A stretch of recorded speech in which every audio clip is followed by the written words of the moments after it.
சூரிய பகவான் ஒளிமுகம் காண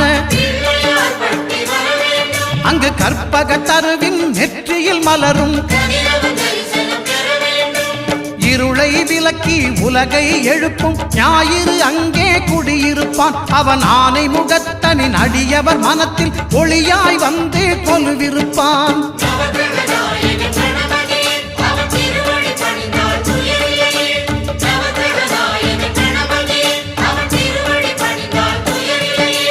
ஒன்பது கோளும் ஒன்றாய் காண அங்கு கற்பகம் என்னும் கடவுளின் மெய்யில்